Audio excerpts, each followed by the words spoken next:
All right, welcome out, sports fans, football sports fans. One more time, it's Tuesday evening to the Gridiron 64 podcast. We're going to be talking football one more time this week. Well, at least for tonight.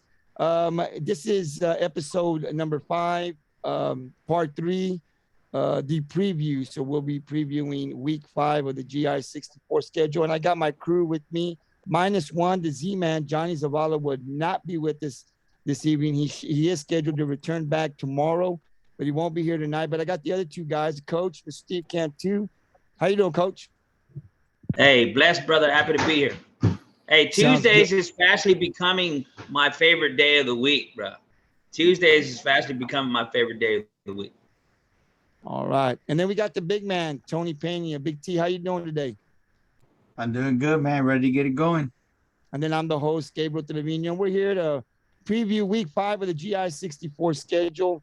You know, we did the breakdown. It got a little late yesterday, so we decided to go ahead and preview week 5 of the GI64 schedule this evening. So I'm going to pass it over to Tony. He kind of leads us in the breakdown and preview. So Big T, take it away. All right. So first thing I want to do is I want to go over our record on the season so far. Gabriel's in the lead with 29-7. And the rest of us are tied at 24-12. I don't know how that happened. We're going to go back and look at the camera to see if that's true. But right now, that's what we got. Gabriel's got a pretty good lead on us. So I think that this week is going to be the week that me and Steve get to catch up. That's right, baby. That's right. So the first game that we're going to talk about is going to be the Rockport versus Raymondville game. Rockport's 3-0. Raymondville is 2-1. I'm going to go to you first, Steve. Who do you got? Tell me why. Hey, well, I tell you what, you know, I've been waiting, right, to look into these Valley teams until now. I'd been hesitant. I really didn't have to feel the need that I needed to check up on them. So I did today. So I started checking up on Raymondville and Rio Hondo and these guys down there in the Valley and see how they were doing. And you know what? I hate to I don't want none of the boys to, hopefully the boys kind of tune this out and don't listen to this part. I really don't think the Valley got nothing for us, brother. Nobody in the Valley. I really do not. I looked at the points that they're putting up, the points that they're giving up, the opponents that they're playing, the quality of teams, and I don't see it. I don't see the pressure coming from the Valley this year. I really don't. On tape, I didn't see anything special, no big horses, anything like that. So, Raymondville's struggling right now. They're scoring, they're averaging. Of course, I take averages. I don't look at the big numbers. So, they're averaging 24 points. They're barely putting up 24 points while allowing 23, on an average.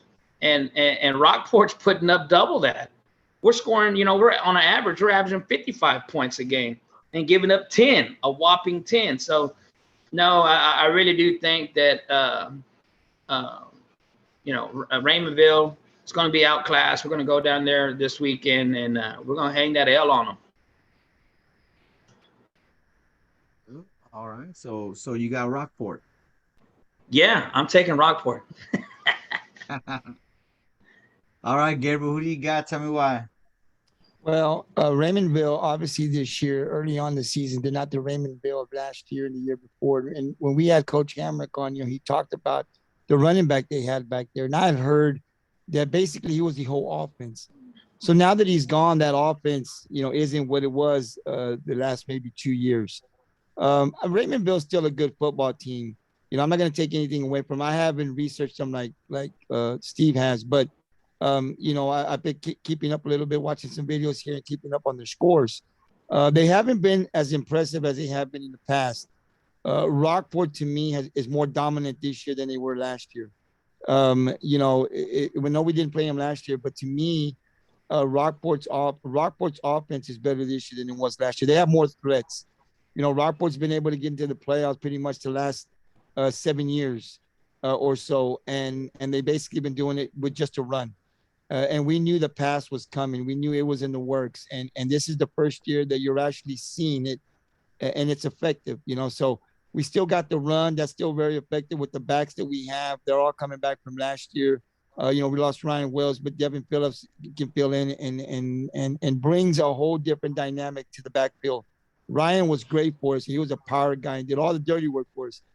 Devin's not asked to do that, but he brings other stuff that we didn't have before that makes this backfield really scary with the three guys that we have back there. And then, Luke, can run the ball and then he can catch the ball. We've got now some receivers out there. Ace got 1 year under his belt as throwing the ball in this offense. So I think he's going to be better. We've seen that already. So Rockport's, I think, going to be just too powerful. I don't ever like, to talk about we're going to dominate a team before the game's actually, played. But since we do have the podcast, we got to break it down. I just think, in my opinion, Rockport's going to be too much. The offense looks good. The last 2 weeks ago, we kind of struggled a little bit, but I don't think you're going to see that this week. And then our defense, they had a great game 2 weeks ago against Toloso Midway, and I expect they're going to play that same way against Raymondville. And they're just, prepping for the big game the following week. So I expect Rockport to go in there and this is the first time this season that I expect both the offense and the defense to dominate. And I think we're going to walk out of the Valley with the win for the Rockport-Fulton Pirates. All right. Well, this is what I think. I think Rockport's going to win. Rockport's definitely my pick. But one of the things that I do want to talk about, I want to talk about something Steve said. And he talked about, they're not playing no one, the quality of teams that they're facing, that's true. They haven't really played anybody, but this is what they have done. Your primo up there, Jake Cantu, is completing almost 67% of his passes. He's got 529 yards in the air over there, 5 TDs. Not a lot of touchdowns after 3 games. But on the ground, he also has 325 yards on the ground. He's averaging 8 yards a carry. So, you know what I mean? They got another running back, Guiteras. He's a junior. He's got 231 yards on the year, and he's averaging 5.8 yards a carry. So, they got some guys that they can go to, you know what I mean, to move the ball. They don't got a lot of touchdowns. They only got 10 touchdowns on the season. So they don't got a lot of touchdowns, but they're moving the ball between the end zones. So you know what I mean. Raymondville, just because they haven't played no one, you know what I mean. They want to play in this district. I'm pretty sure they were pretty pumped when they heard they were going to be able to play here next year. And then COVID happened, so they didn't get a chance to do that. So I would take game 1 of the district play lightly, but I definitely think Rockport's going to go down there in the valley and dominate. But it's not going to be easy. It's not going to be easy. We got to travel over there. We got a 2.5, 3 hour drive. You know what I mean? And that it could have some effect. I don't know. May not. Maybe we'll see. But Rockport's my pick. What do you got, Steve? Hey, Gabriel. I'm not too sure, man. I kind of I'm getting up there in age and stuff, but how do you win football games again? I don't remember. You score. You score touchdowns. So let's call an orange an orange, man. Hey, these guys don't put up enough points. They don't put enough points. They can run around the field all they want, but until you cross the plane, you know what I'm saying? You're not putting up enough points. No. Scoring 24 points ain't gonna cut it. I'm not saying that they're scoring a lot of touchdowns. I mentioned that. What I'm saying is they're moving the ball. No, so, guys, and they're Orange. I mean, Raymondville is a good football team. And when I look at this game, I don't look at what Raymondville's doing. Because it's about where Rockport's at now. Rockport's a scarier team this year than last year. So when I look at Raymondville, I see a little bit of what they're doing, but I look more this week at what Rockport's been doing. It's really about Rockport. And, last week against a team that was bigger than us, Rockport struggled a lot, with penalties and with turnovers. and they were never in jeopardy of losing that game. They were in control from the very beginning. And so I look back and I say, man, against a team like that, they basically were giving Toloso Midway an opportunity. Come get the game. Come get the game. And it wasn't even close.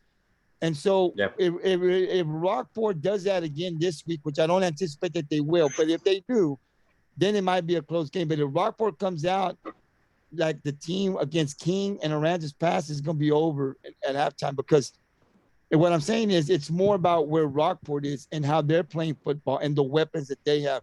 So with the passing and stuff, I just think even if Rockport struggles a little bit and makes it closer for Raymondville, not taking anything away from Raymondville, I just don't think this year that Raymondville is what they have been in the last 2 years. Now, I don't know. I haven't seen them play. We're going to go down there and find out.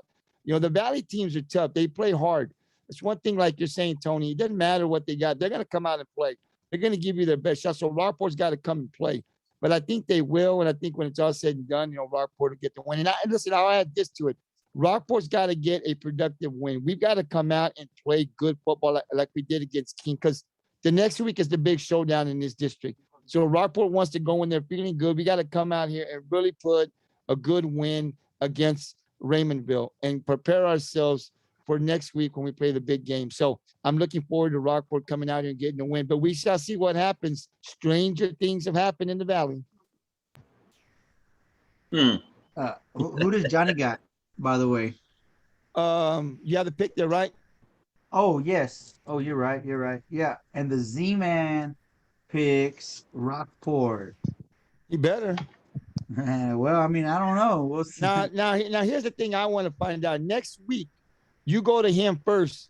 Don't go to me and Steve. Go to him first next week when you hit the game of the week, because I want to know who he's taking. Before me and Steve and you answer, go to Johnny Zavala first.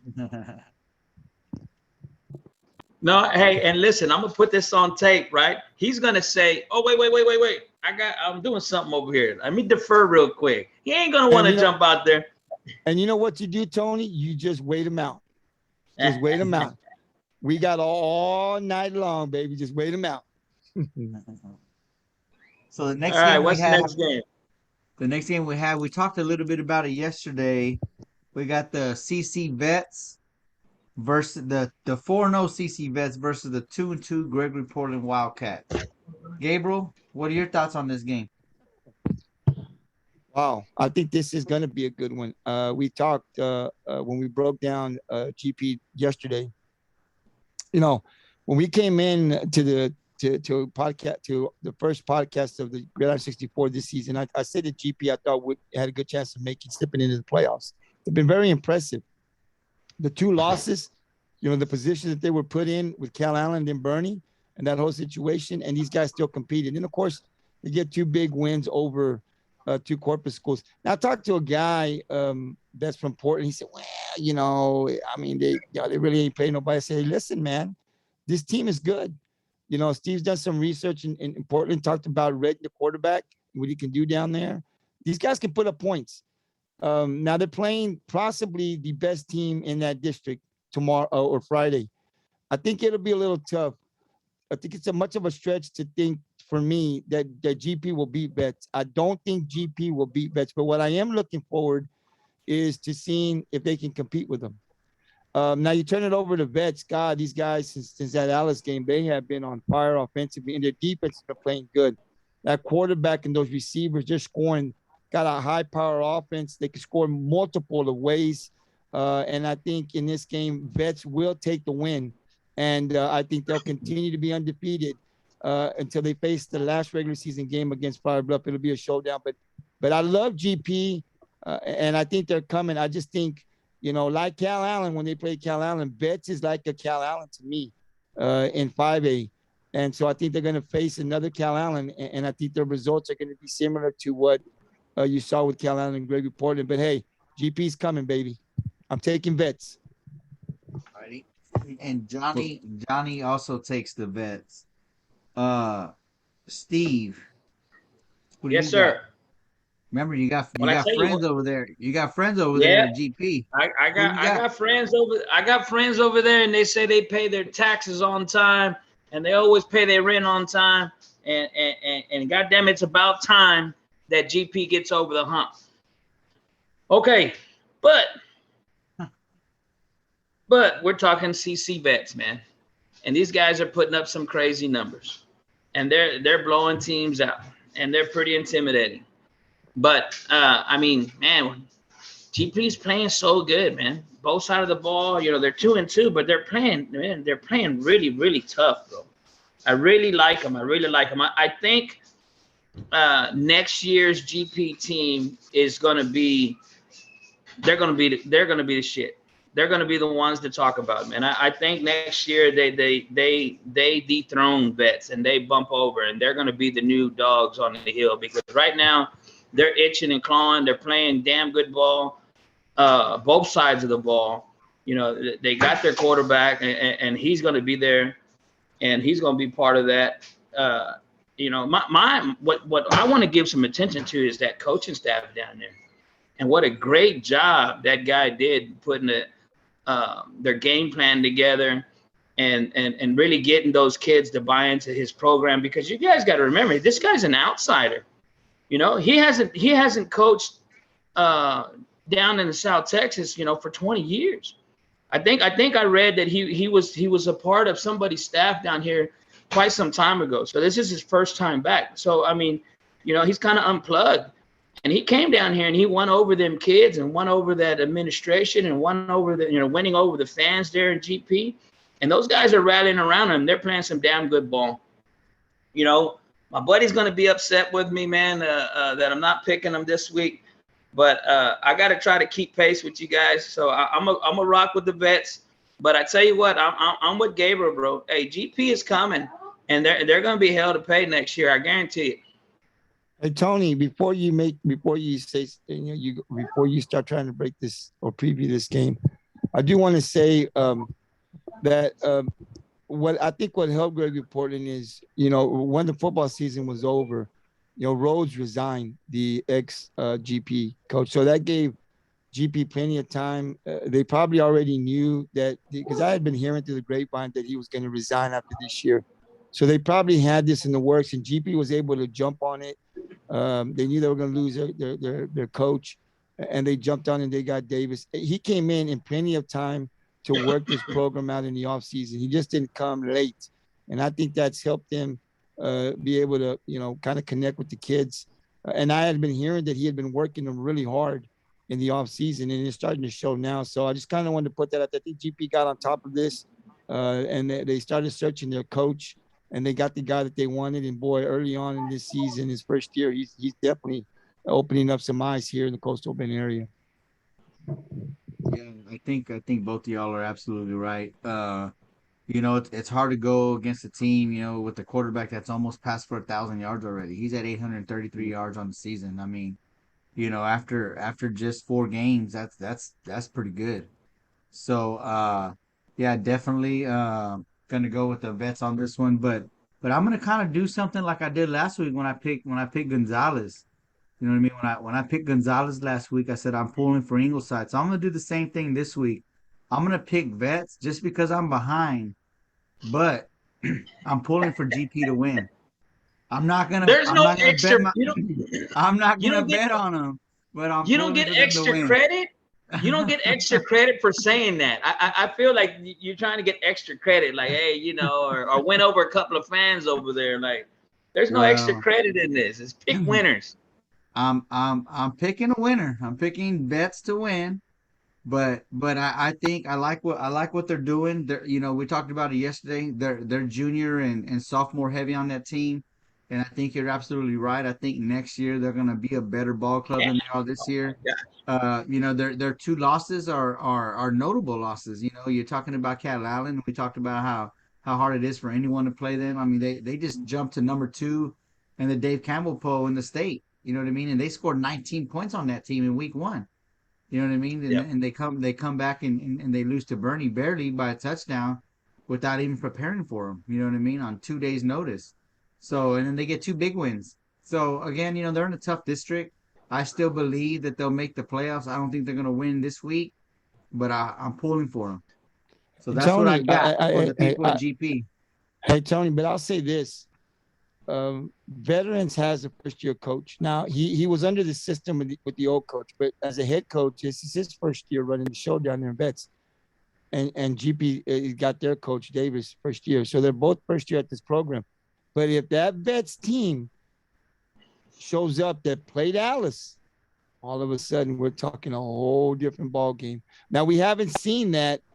Vets has gotten better, but I'm just saying they did struggle in that Alice game. So if you're the GP coaching staff, and I'm sure they're looking at that Alice game to try to figure out what it was that they did to slow this offense down. And if they find some things, this could be very interesting. I mean, I'm still going with Vets, but I'm just saying where they playing, Gabe? I'm not sure. Tony, where are they playing at? Do you know? I think it's in Portland. Let me check.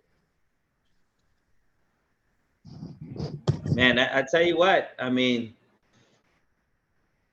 woo. Yeah, man, it's going to be that if it's in GP, anything can happen, bro. Any given, I mean, anything can happen. You know what I'm saying? I mean, you know, a few turnovers sway the game one way or the other. A couple of timely. It's in Portland. It's in Portland. Tony, is that switch you pick any? They're playing in Gregory, bro. Yeah.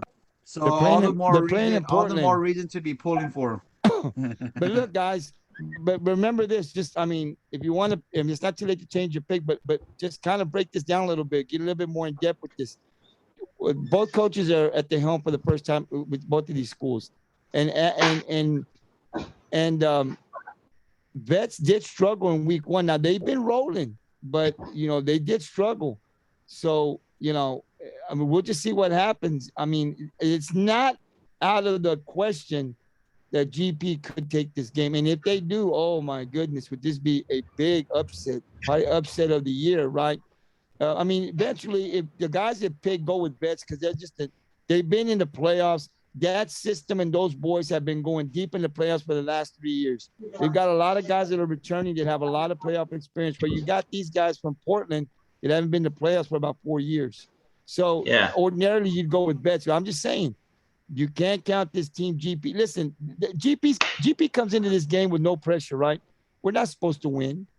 Nobody thinks we're going to win. So they play loose, and let's see what happens. They got no pressure on them because if they lose, they weren't supposed to win.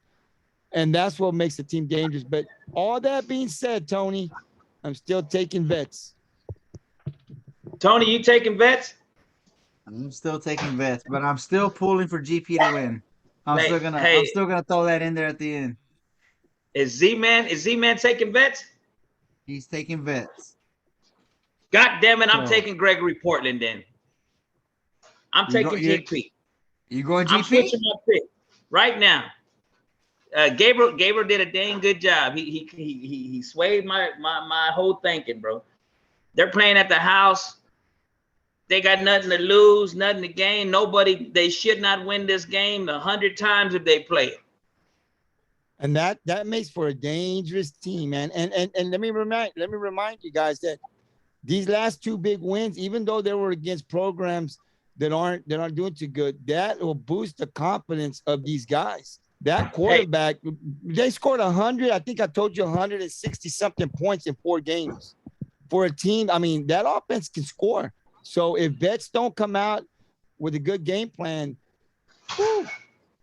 I can see GP. I can see a pathway where GP can win this game. A small one, but I can see it happening. So this is the time of the program. I'm going to reiterate my week 1. Saying when you pick a sleeper team like this, it ought to be worth 2 points. When you got the jewels to go out on a limb and pick this, you know, take a sleeper pick, you ought to be worth 2. This game ought to be worth 2 for me.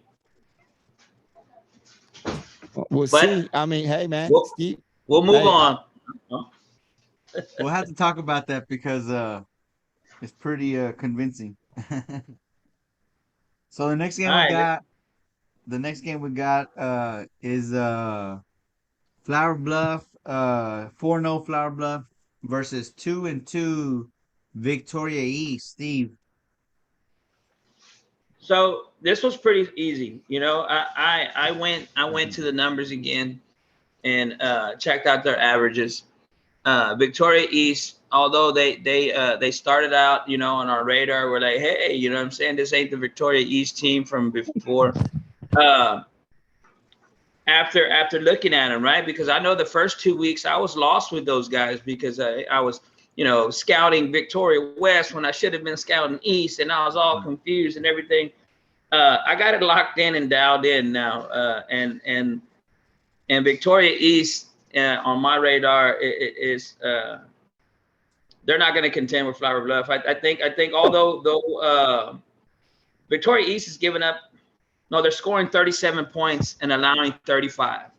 All right, and this is how simple I made it for myself. Flower Bluff is scoring 46 and allowing 6 points on an average. So that's how I'm gonna base my decision right there. I'm taking Flower Bluff to win this game. Victoria East, although they kind of, you know, got on our radar early in the season, the cream's starting to rise to the top, and you're trying to figure teams out. You know, after you know, 1 game, 2 games, kind of hard to see. And you kind of want to throw a little shine somewhere, but you know, after you get 3 or 4 games in, you can put some numbers together and come up with a really good game plan, figure out, you know, where these teams are. And right now, I got Flower Bluff edging them out, so I'm taking Flower Bluff. What about prediction? You got any prediction on the score? What you think it's going to be, a big win, Yeah. slight win? Yeah, will it give me a 0.5 extra point? we can start doing stuff like that. I'll start giving out some numbers. No, I got Flower Bluff winning this game. Possibly, golly, 35-14. How's that? All right. Who does Z-Man take? Z-Man got Flower Bluff too. Sorry about that. Z-Man got Flower Bluff. I didn't want to tell you before because I didn't want to sway your vote, so that's why I was waiting. Yeah, well, you know me, I got that soft mind. You know what I'm saying? I'm easily persuaded. Yeah, but who do you got? I've got to go with Flower Bluff. I think for Victoria East, you know, they played a Vets team last week on Thursday and blew them. They just could not stop Vets at all. And you heard Steve talk on the breakdown how they just looked outmatched. And I second that. I think they just did not look like they could compete with Vets. And this team that's coming in, you know, a week later, is just as powerful, if not more powerful than Vets. With a quarterback that's about 6'6" and can throw and run. That's a bigger threat than I think the Vets quarterback was. So I don't see it getting any easier. If Victoria East would have competed with Vets, I might be swaying to take, hey, you know what? Victoria East, yeah, they competed. They might be able to take Flower Bluff. But the way they got blown out, and then you've got another team like Flower Bluff coming in, it's just like Vets or maybe even stronger. I got to go with Flower Bluff. I think, and I don't think it's going to be close at all. I got to score kind of like what is Steve's picking, 2-3 touchdowns or more. I think Vets can score a lot quicker than Flower Bluff, but I think Flower Bluff can beat you down and really wear that defense down. And I think that's going to be Vets scores quickly on you. Flower Bluff maybe not as quick, but they're gonna wear that Victoria wear you down. Defense down for 4 quarters, and I think they'll get the win. So I'm going Flower Bluff. I agree. I agree with both of y'all. I think Flower Bluff's going to win this game. It's going to be a big win for them. I really don't think that anyone in the district is going to battle test them, But I will say this because we just talked about GP. GP's a sleeper team. I'm going to call them a sleeper team in that district, and I'm anxious to see what kind of noise they make. Not sure if they play when they play Flower Bluff, but depending on how they play Friday versus Vets, they could be a sleeper team to maybe possibly take out Flower Bluff. So we'll see. That's later on down the road. But tonight or this week, I'm gonna have to go Flower Bluff for the win over Victoria East. Are you talking about Vets and Flower Bluff, Tony? No, I'm talking about GP and Flower Bluff because I think Vets are gonna win district. I know you said it's a battle between Flower Bluff and Vets, but I'm still thinking Vets is gonna win district, but I'm thinking that GP has a good chance if they play competitive against the Vets to really get better week after week after week until they meet Flower Bluff, Yeah. which will be let me see when they meet them. GP and Flower Bluff meet next week. Oh, Yeah. that's next week already. Yeah, Yes, they play sir. Vets Friday, and then they play Flower Bluff the next Friday. I'm taking them Uh, again. I got them playing a non-district game versus Gregory. That's what I got. Oh, but then it says GP, so I don't know. They both say Yeah, 10-1. yeah, it's great. It's Gregory-Portland. Wow, so GP got a tough 2 weeks. So we'll see. They got to be competitive this week to be ready for next week. That's for sure. But yeah, I got Flower Bluff and I got them big over Vickys. Uh, the next game we got is a team that just jumped into the top 10 in the 4A Division 1. CC Miller, they're 3-1. Versus 2-2 Waco La Vega. Gabriel, I'm gonna go to you first. See if you can sway Steve. Vega. Hey, Real hey, quick, Z Man got Miller. I'm gonna throw that out there. hey, who did La Vega lose to? They lost to LBJ. They lost to Argyle. No, I'm going La Vega. Those are two powerhouses that Miller wouldn't be able to beat either. Listen, but this is a good test for Miller, though. I like what Justin Evans did in picking Waco La Vega right before district, because as long as there's no injuries to Miller, this is a very good test, because what's happening is this is a Cal Allen and Calhoun type, big size. And so I think, it's good for Coach Evans to try to see what his team can do, and then it gives him some time to work out the kinks before he plays these big guys. So this is a good move. We've never seen Miller play La Vega that I can remember. It's going to be a good test. And I don't think that Justin Evans really cares if he wins or loses this game. I mean, I'm sure he wants to win it, and his coaching staff and the players want to win it. But I think it's more of, I want to know where the team is. I want to know some of the things, because he's going to bring that high power offense and try to score big on them. This is how they win. So I think it's more for Justin Evans. Of course, he wants to win, but I think he wants to see where his team is at. And this is a good move. And it's a good move for his team to play a team like La Vega, because this is what Cal Allen and Calhoun, and both Calhoun and Cal Allen played La Vega last year, and it was pretty close. La Vega beat both of them, but they were both competitive. So I think it's a good move by Evans. I don't think Miller will win, but they're definitely going to be tested. They can see what can this offense do against a pretty big and speedy defense. It's going to help him out a lot, I think, down the road. But I'm going with La Vega. We've seen La Vega before. I don't think they're as powerful as they were when we played them, but nevertheless, they're a powerful team. They play Saturday, guys, at 2:30. So if I can get off work by noon, I'm changing. I'm going up there. I'll send Evans a little email if I know I can get out, and I just may go down there with the Gridiron 64, and if they let me live stream that game, I mean, it'll be a good one. We'll see what happens, but that's just what's on my mind. But back to the predictions, I'm taking La Vega over Miller. But great move by Justin Evans. Let's see what Miller can do against a good defense. I was looking at my predictions, and Z-Man actually picked La Vega. My bad. Z-Man did pick La Vega. Mm-hmm. Who you got, Tony? Good thing we're not live. Good thing we're not live, because if he was watching somewhere, boy, he'd be texting you. Your phone would be blowing up right now. Whoa. Yeah. Yeah. Who do you got, Steve? Oh, please. Age before beauty. Yeah. We're talking about a Waco La Vega team that's 2-2. They lost to the number 1 team in state and the number 3 team in state in 4A Division 1.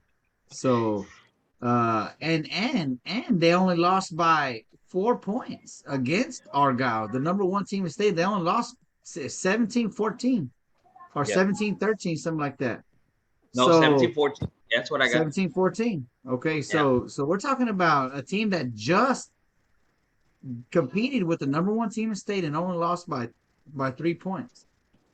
So, Miller hasn't played anyone like that. You know what I mean? Well, I mean, besides vets and vets picked them apart. You know what I mean? They didn't compete at all in that game. Now, I think Miller will play better than they did against CC Vets, but I don't think they're gonna be able to beat the Waco La Vega this week. So I'm gonna have to go with Waco La Vega. Ah, cabrones, man. I honestly, going into this game, I thought I was gonna make one up right here. I was like, nah, these guys are gonna go with Miller. They're gonna go with their hearts. They're a bunch of homers. And I thought I might sneak one in. Yeah, no, I I got La Vega too here. 2-2. It's so deceiving. If you just look at it, if you stop on that letterhead that says they're 2-2 and slide over, and it's like, oh man, Miller's gonna win this game. Then you look at point scores. So this is one where my formula didn't work, right? You just gotta use your eyeballs and have that eyeball test. Because Miller is they're scoring 41, averaging 30, and then you look at La Vega, they're only scoring 34, but their defense is only giving up 16 points. But they're 2-2. You know what I'm saying? So if you let your eyes get fooled, by the records, yeah, you can end up making a really dumb mistake here. I got La Vega beating Miller. Miller's gonna be a little outclassed. These guys, they're gonna, and just like you said, I had all those stats ready to go too. I mean, losing a close game to Argyle, being that high ranked state. Oh yeah, no, these guys are poised. They'll pull off the win over Miller for sure. You think it's gonna be a big one? You think Miller's gonna compete? No, I don't think they're gonna compete. I'm looking for Miller to lose by at least 3 touchdowns, bro. 3? Bam! I said that. 3. Gabriel, what do you think, Gabriel? Tell me what you think about this game. It's a big game for Miller. We talked about Be how big honest, the game Gabe. is. Come on, quit being Homer.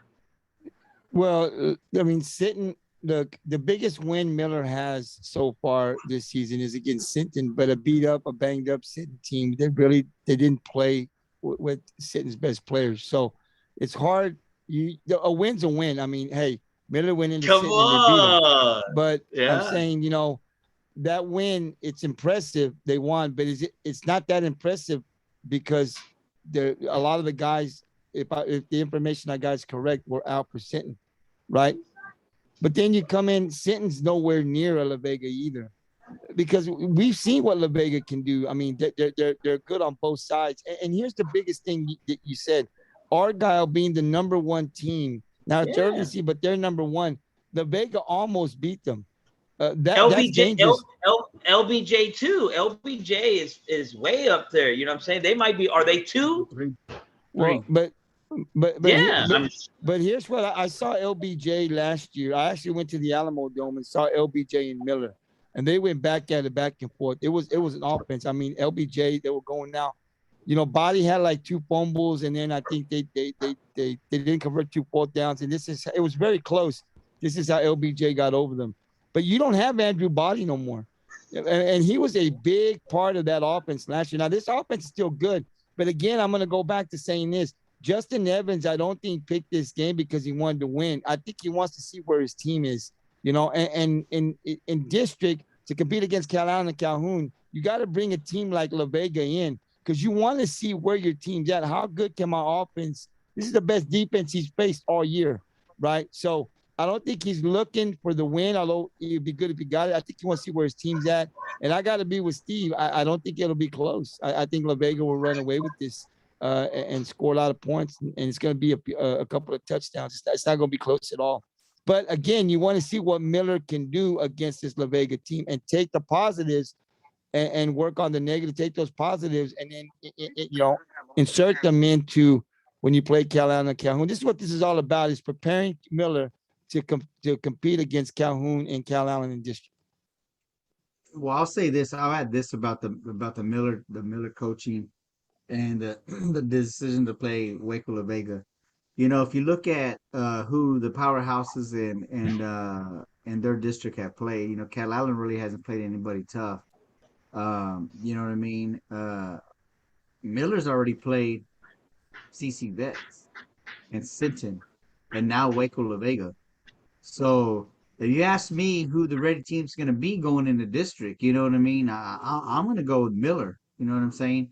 I think Miller will be the toughest game for Cal Allen this year over Port Lavaca. As good a ball as Port Lavaca's playing now with that forfeit last week and the slight win over just a slight win over Carthage. I mean Navarro. You know, I don't think it's enough. You know what I mean? Going into district play. So we'll see. But I think Miller is really made a tough preseason schedule, and I think they're really going to be ready going into Well, going into district I'll play. tell you this, Tony, real quick. I take Cal Allen to beat Vets, and I take Cal Allen to beat Sinton. Yeah, I wouldn't take that slight win over Navarro. You know, Navarro just beat Cuero, so you know what I'm saying? No, yeah, so yeah, I wouldn't call that. That's a big win. Yeah, but from a powerhouse team in a division higher, you know what I mean? They're Division 1, Navarro's Division 2. You know what I mean? So I think that as tough as Port Lavaca is supposed to be, they should have really beat Okay. Navarro. Well, let me ask you this: if Miller played Navarro this Friday, who would win, Miller or Navarro? I don't know. I mean, Miller just beat Simpson. You know what I'm saying? I think But Simpson could remember beat what I Navarro. said. Yeah, but yeah, you and I both. Okay, give me Sinton's team next Friday, the same team on the field that played Miller. I'll take that. But that's not what the sitting team we're gonna get. I guarantee. Because see, Troutman understands that. See, these coach. That's what I'm telling you. Coaches like Troutman and these great coaches, they don't care about the non-dish. That's why I'm saying with Alice's coach, they understand. They don't care about winning. Evans doesn't care about the non-district. He could care less about that. I mean, this team Miller lost last year, right, to Cal Allen and Calhoun, and they were the last team standing in that district. So Evans understands that these coaches like Trump, they don't care about the non-district. They care about district. It's all about district because they understand the kind of teams they have. If Miller was to play Navarro, I think Navarro would beat Miller. The only thing, because Miller's win against Sinton, to me, it's a win. But if I got my information correctly, they didn't have Rylan Galvan makes a big difference when he's in that backfield. And like Steve said earlier in the podcast, coming in, not playing, after week 1, there's some rust there. How will he come out? My understanding is that he might play. I don't know. The information I got was that he was cleared to play against Miller, but they held him out for district. Could be. That's a smart move on Troutman. I'd do the same thing. But this is just information that we're getting. But I'm telling you right now, let me ask you something, Tony. Do you really believe that Miller's got a chance against La Vega? I mean, honestly. Because we can shoot it every way we want, but it comes down to this. Do you believe in your heart that Miller can beat La Vega? This is what I'm gonna say. This is how I'm gonna put this. Okay, last year we talked about it. Cal Allen and Port Lavaca both played La Vega last year, and they both lost in close games. I think Port Lavaca almost won a game. I think they fumbled or something happened in the end where they ended up not winning. So close games, right? Both teams beat Miller in the regular season. Yet Miller was the last team standing in that district here in the Coastal Bend. You know what I mean? So Miller, just depends on what Miller team shows up.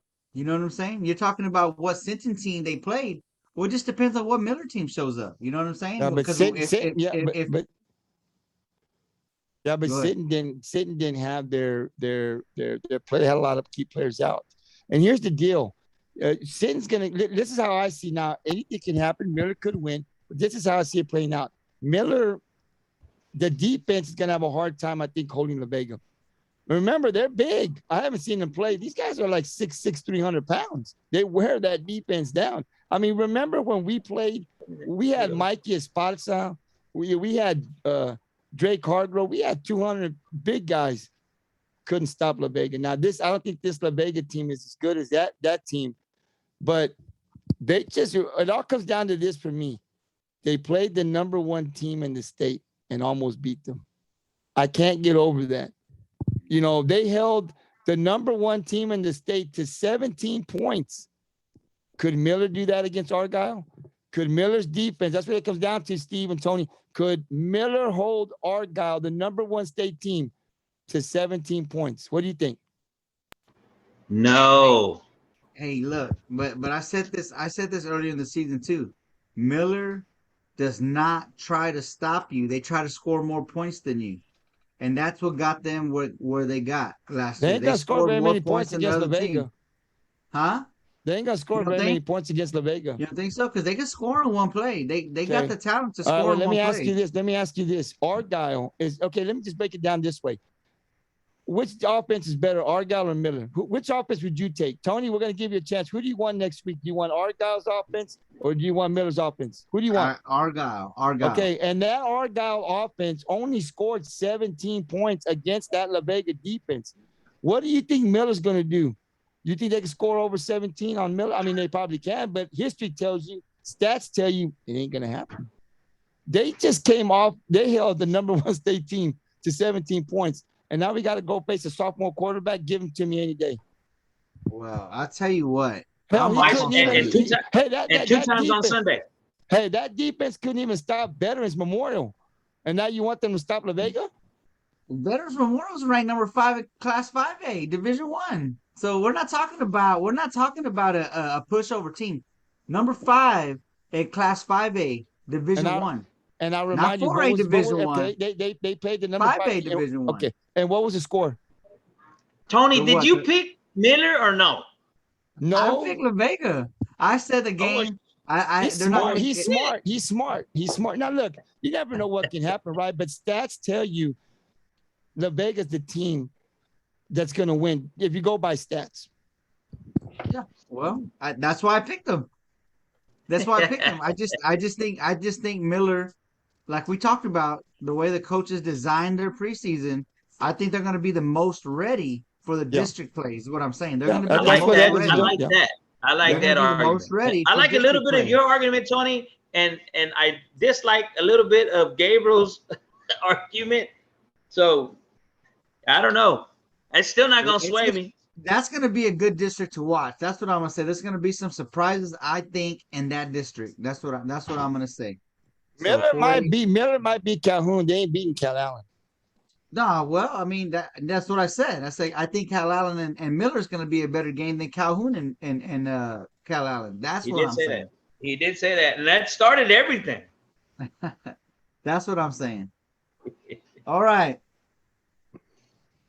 Are we from Miller or are we from Rockport? Who we got? Gabriel. I don't know.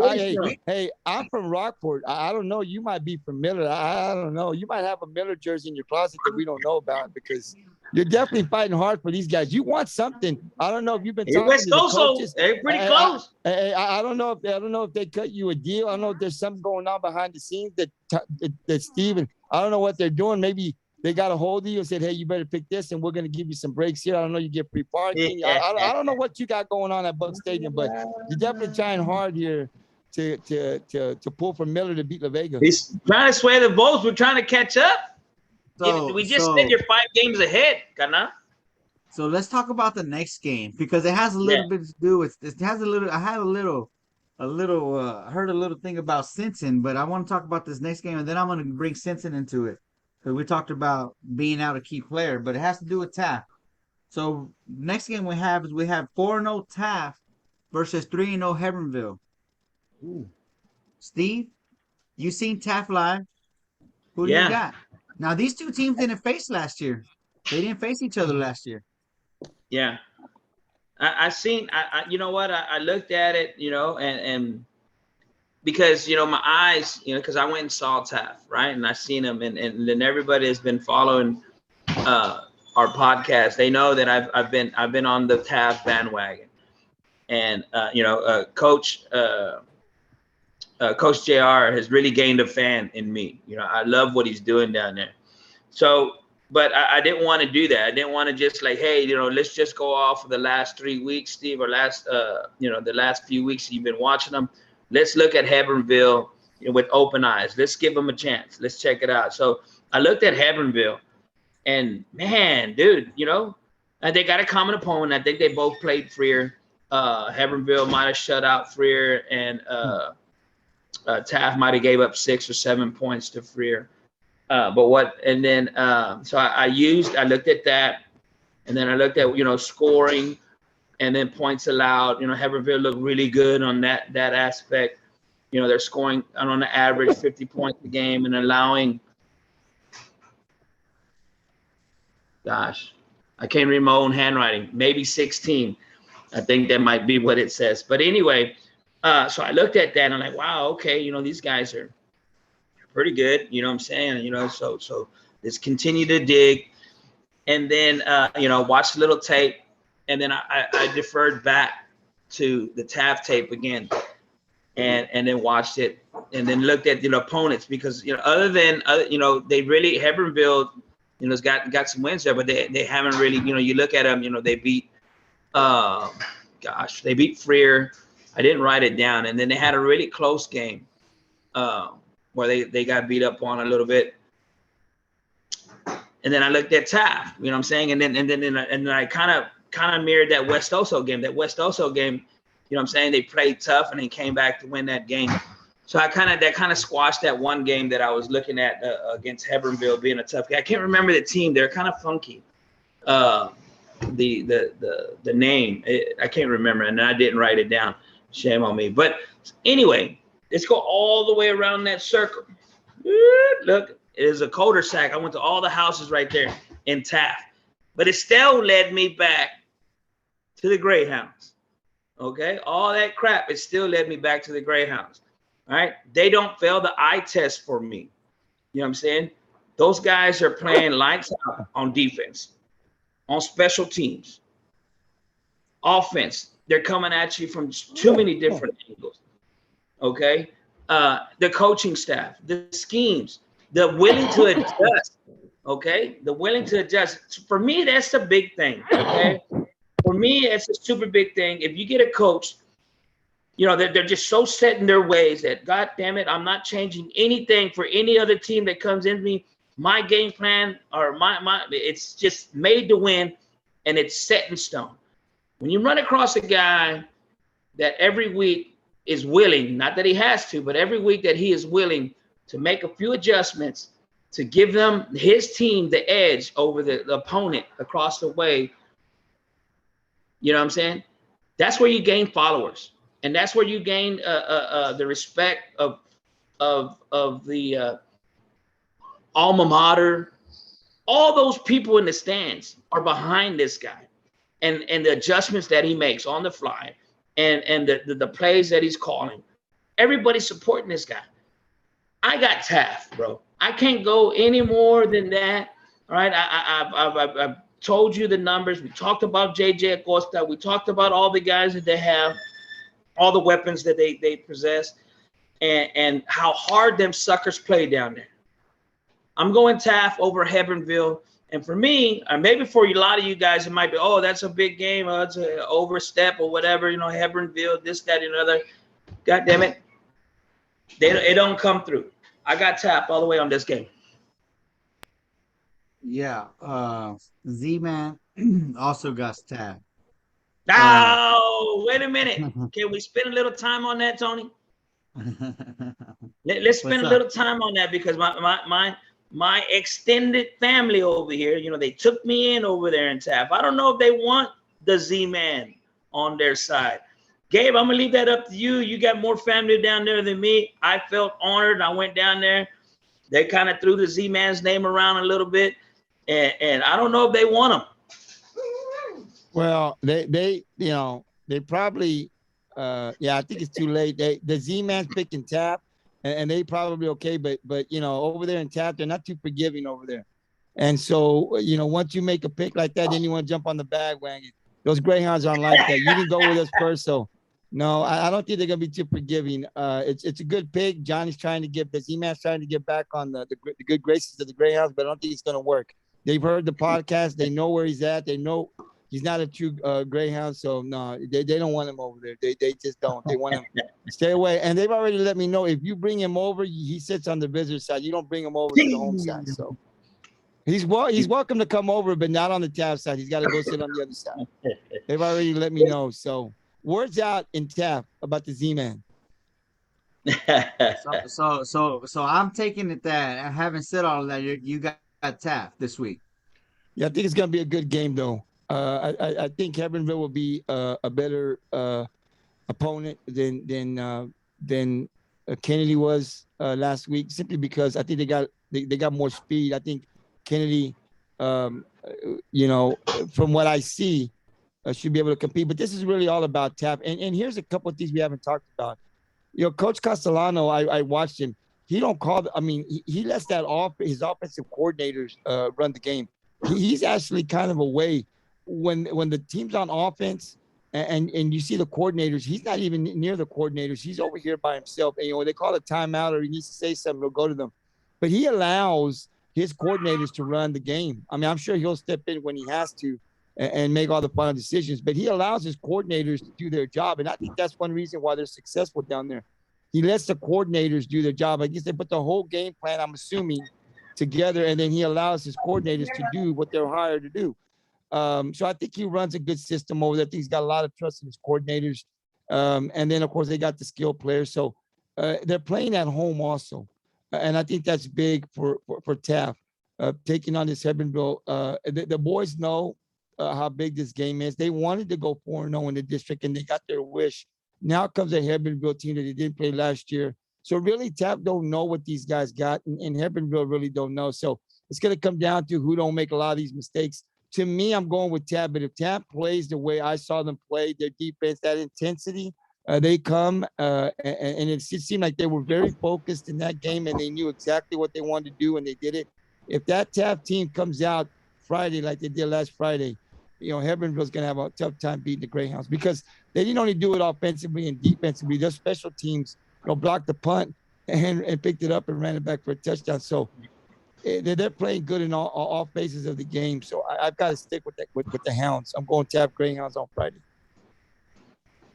Yeah, I'm going with Taft too, but I'm going with Taft because, Hey, be careful what you say. Be careful what you say, because them Hounds, they're listening. They already don't like the Z-Man. I don't need them to not like Big T as well. What I'm gonna say is I'm going with Taft because I believe they have faced tougher opponents than Hebbronville. I think Kennedy is a better team than Hebbronville is, and I think West Oso's better than any of the teams that Hebbronville or Taft has played. Period. So you had to throw the Bears in there, Stevie. You had to throw the Bears in there. I believe that anybody that Hebbronville's played, West Oso could beat. Anyone else on Taft's record that they've already played, I think West Oso can beat. See, but Taft beat them, and I don't know that Hebbronville could beat West Oso. So I think Taft's gonna win just because they've already proven that they could come from behind and beat a better team, a bigger team. And West Oso's not just bigger; they're also faster. They got a lot of speed at West Oso. You know what I mean? And they were able to come from behind and win that game. But one of the things that I want to talk about, I was talking to a source, and they were talking about how good Taft is, and they told me, man, can you imagine how good Taft would be if they still had that Sanchez that's over there in Sinton? Did you know that the Sanchez guy that we've been talking about that's running the ball over there played in Taft last year? Yeah, I said that a couple of times on the podcast. You did? Yeah. I didn't know that. Yeah, and here's Sinton's been taking, listen, a lot of players from Taft, I'm not going to mention any names, but this has been going on for years. A lot of those Sinton players in the past, they come from Taft. I know that personally. So I think when I talked to one guy, he said, listen, this is what they're hoping, the Taft guys are hoping with bringing in Coach Castellano. that he's going to bring in a winning program where these guys from Taft won't travel to Sinton. They'll stay in Taft.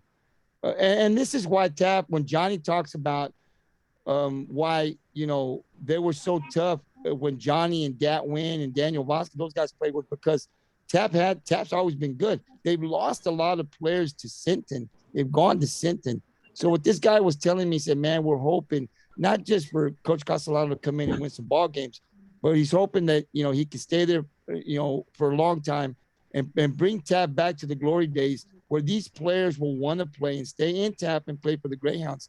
And then we'll see where Sinton ends up. But yes, Sanchez, and I was told, somebody told me the reason that Sanchez left, but I don't want to say this on the podcast because I don't know if it's true or not, and I don't want to be saying something that I haven't gotten confirmation. But the guy did tell me the reason that we're the media. We're the media. We don't report the facts. Yeah, but this could, if I have it wrong, this could really, affect and put blame on. I'm just kidding. Put blame on some people, because the way he told me was, if it's true, then there were some things that happened over there. And I'm not sure, but, I just kind of listened to him and I said, whoa. So, but the bottom line is he left. And I think that hurt Taft a lot. And it definitely helped Sinton. And it didn't help us next week. So, this move has affected 3 teams, man. It's affected Sinton, it's affected Taft, and it's affected Rockport. No, the guy's good. I heard he was really good. Not only that, I heard this Sanchez kid, he's a power lifter too. He does weights. I don't know how true that is. So the guy's a good athlete. Bad for Taft that they lost him. Good for Sinton. But the goal is that hopefully Castellano, and he's off to a great start, Tony. I mean, I think he's got a winning program. If this guy stays there another 10 years or another 8 years, every year he's going to do good. I mean, in his 3rd year, and look what he's doing down there. And he's got those guys believing in themselves. And like Steve said, the community loves this guy down there. They believe in him. The kids believe in the system. The assistants. Everybody believes in this program. He's got guys that are willing to run through a wall, like he said, for themselves. And he's just doing an awesome job. And I think Taft made a great pick in Castellano, but he's still got to pass some hurdles there and get to the district title, something they haven't been able to do. And among Hebbronville, maybe other teams, Oldham's the team to beat down there. So until, you can beat Oldham, man, they're the champs. They're the guys you got to beat. So we'll see what happens in week 2. But for week 1, they've got to get past Hebbronville. I think it's going to be, even though we're all picking Taft, this is not going to be an easy go. Hebbronville's coming into play.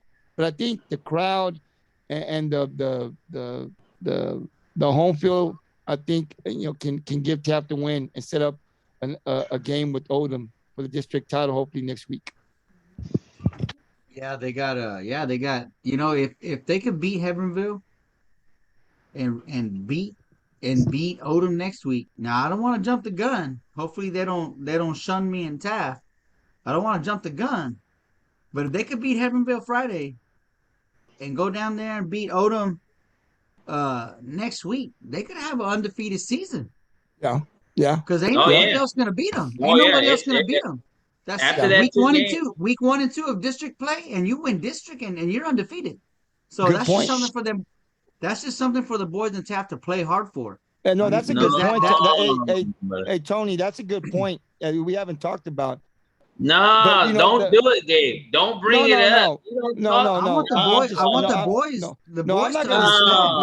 I'm not going to say nothing. But I'm saying that's a good point. That's something that we hadn't talked about. But now that you're talking about it, I mean, realistically, they wanted to go 4-0 into the district. I mean, what would that be if they could do that? And it's a goal that's still reachable for them. So you're absolutely right. They've got a lot to play for. And I can tell you this, Taft's been hearing it for a while now that they can't beat Oldham. And when we brought Coach Castellano on, he talked about the mental part of the game, guys. He talked about how he thought that his team, it was a mental too. There was a mental issue there. A roadblock. Right, a roadblock. There's a mental part that they had to get past. Not just, the athletic getting on the field playing, but there's a mental part that he had to work with these boys that he felt, playing Oldham, we're going to lose before they even get on the field. So I don't think that's the case this year. These guys, they seem to really cling. They seem to have a bond. And like I said, their leader, he's a hell of a leader, man. He's been playing good so far, but we'll see what happens this Friday. So the next game we got on the list, we got Calhoun Sandcrabs 2-2 versus a 3-1 Second Baptist. Steve, who do you got, Steve? Oh, you come to me first. Who did Johnny pick? Can we always defer to Johnny? Johnny's pick? All right. Well, I'll let you know. Johnny picked Calhoun. Gee, wow, bro. I mean, Calhoun's been winning. They're doing their thing down there. I've been so ready to pick against them. I have. I think I've done it, and I've lost. I think I might have lost at least one for sure. Trying to pick against Calhoun. But I don't know, man. I think I'm gonna ride with Johnny here. I'm gonna ride with Calhoun blindly, just because the Z-Man said so. Well, I tell you what, I tried looking up the teams that Second Baptist played, and they're all private schools. They played Yeah, Kincaid. I don't know if that's the one that they lost to. I know they lost the game, but they played Kincaid and one of the teams that Rockport played last year in the preseason. I Uh, remember. so I really don't know about the private schools. I really don't know the kind of the level of skill or talent that they have in there. I imagine that they got some pretty good skill players over there. Kincaid was a pretty good team, and I remember they Yeah. beat Rockport last year. So it's really hard to scout. It's really hard to scout because we don't hear a lot about those teams that they play. But they're all from Houston though, except for one of them in Tomball, I think is what it said. Gabriel, who do you got? I don't know nothing about the Second Baptist, and I don't want to know nothing about it. I'm going with Calhoun. They could have a 35-year-old linebacker. Who knows what they got down there? You going Calhoun? I'm going Calhoun. That's what the All man right. said. I'm going old school. I'm going Port Lavaca. What's this Calhoun stuff? When I was a little boy, man, I knew it as Port Lavaca. My mom never said we're going to Calhoun. She get in the truck, get in the car, we're going to Port Lavaca. So we're going Port Lavaca. Just get in the car, we're going to Port. Nobody ever said when I was 7, 8, 12 years old, we're going to Calhoun. What the heck is Calhoun? I knew it as Port Lavaca. So let's go back here on the podcast and let's talk Port Lavaca. Well, when you look them up, you can't find them. You type in Port Lavaca, it don't pop up. I tell you what, type in Calhoun, there's about 8 teams of them. So you gotta scroll down and find their asses. So Port Lavaca, you can't find them. Yeah. What's it called? And it was Kincaid that they lost to. It was a 20-14 game against Kincaid in week 1. But like I said, it's really hard to tell about the other teams that they beat because I don't have no idea how good any of those teams are. But so that's why I'm going with Calhoun because I already know who they played. Port Lavaca, my bad. So Port Lavaca. the last game. No, I'm lying. We got 2 games. The next game we got San Diego Vaqueros, the 3-0 San Diego Vaqueros versus the 2-2 Santa Gertrudis Academy. You don't have to ask me. You have to come to me. You already know who I got. He's going with the Primos. All right. Steve? Hey, Taft is family, San Diego's family. Hey, listen, don't take this the wrong way, right? All right. So I'm gonna use a term that from a rap artist that I remember when I was, out there a little bit younger, farting around. But I'm gonna ride with the Ghetto Vaqueros, bro. The Ghetto Vaqueros, the Chingo Blings of the fucking town. I'm gonna ride with San Diego on this team right there. I'm gonna ride with San Diego this week over SGA. Yeah, I'm gonna go with San Diego too, just because San Diego's proven also that they can win some games. You know what I mean? They beat West Oso. I'm gonna say West Oso again. I might say West Oso a lot, but that was a close game, though. That was only 5. That was a close only game. 5. It was 15-13, I think. It was a close game. But Santa Gertrudis, I mean, you don't know about them for football like you know about them for girls softball. So just going off of that, I'm gonna go with San Diego. Now, if we were talking about girls softball versus San Diego softball, I might go Santa Gertrudis, but we're not talking about that right now. Well, I'm definitely So, going Santa Gertrudis when we talk softball. Yeah. No, they're great. I mean, I love the Vaqueros, I love my family, but not softball. We're going Santa Gertrudis. So the last game of the Coastal Bend picks, we got our game of the week. We got the Ingleside Mustangs versus Rio Hondo. Steve, what do you think? Steve, what do you think about this game? Now, everyone talks about Raymondville, being one of the favorite from the Valley to make it to the playoffs. Okay, so this is what I think, and I read this in the paper today. They're calling Port Isabel and Ingleside the wild card team to make it into the playoffs. But Rio Hondo's made some noise in the preseason, so I don't know. Raymondville's been kind of quiet. They got a couple. They got a couple wins, nothing spectacular. Uh, what do you think? Who do you think wins this game? This is important for making the playoffs. This is an important game for Ingleside and Rio Hondo.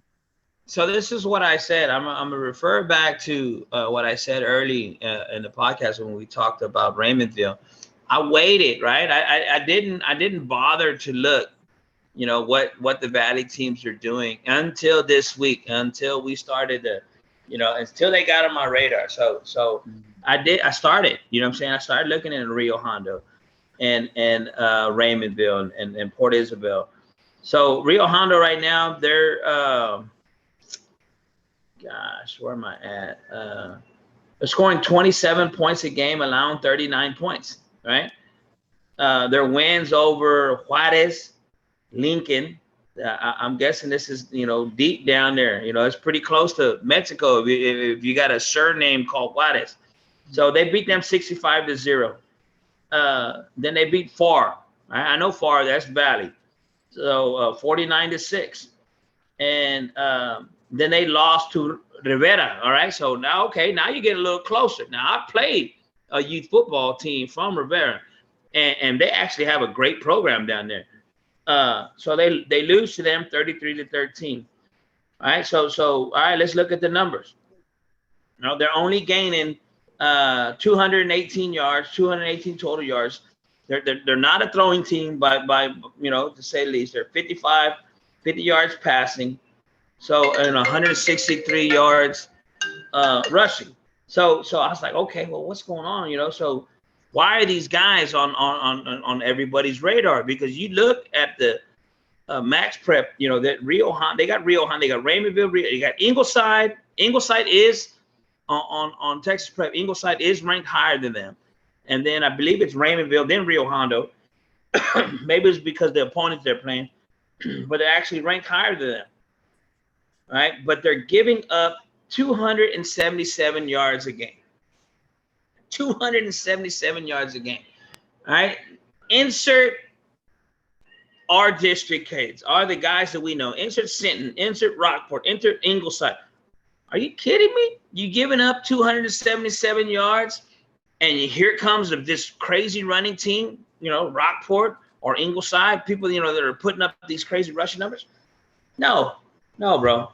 Valley teams to me, these two guys, they just ain't, they're not ready for us. I honestly think that they're gonna, our what would you call it?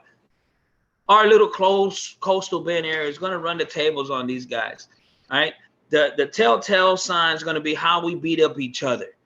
That's gonna determine the winners. It's gonna be how we beat up each other. These guys are gonna take second tables. They're gonna pick up the scraps. They're going to, beat the teams that they could beat. But this Coastal Bend area right here, we're running the tables on the Valley teams this year. And that's after me looking, deep into the numbers and seeing what they're scoring and seeing what they're giving up. They're going to get ate up down here. All right. So I'm riding with Ingleside.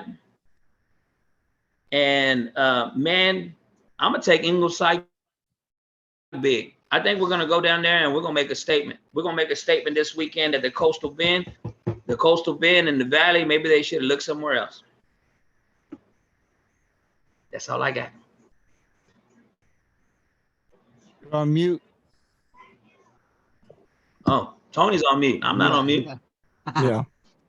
No, they got to travel down to the Valley just like Rockport. Maybe we should follow each other for safety. But After what I said, we're gonna be in trouble down there. so I just have a question. So what you're saying is Yeah. no Valley team will make the playoffs? Is that what you're saying? You're saying you still got West Oso in that running for a spot? Listen.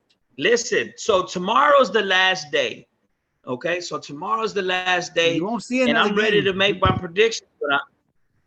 Huh?